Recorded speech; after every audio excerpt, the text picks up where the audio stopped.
তিন জায়গায় প্রয়োজনে মিথ্যা বলা যায়।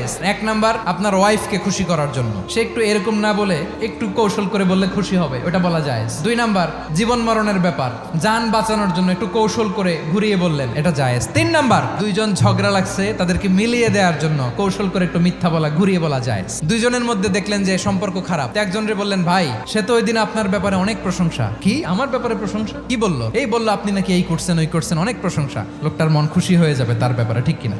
আবার তার সাথে যার ঝগড়া, ওরে যে বলুন, ভাই ওই দিন তো সে আপনার অনেক অ্যাপ্রিসিয়েশন করলো, অনেক, সে তো অবাক, কি রে বলে কি? এই যে দুইজনের ব্যাপারে দুইজনের একটু ভালো ভালো কথা বলে দিচ্ছেন, একদিন দেখবেন রাস্তা দিয়ে হাঁটার সময় একে অপরকে সালাম দিয়ে ফেলছে, সালাম দিয়ে বুকে জড়ায় ধরছে, আছে না নাই?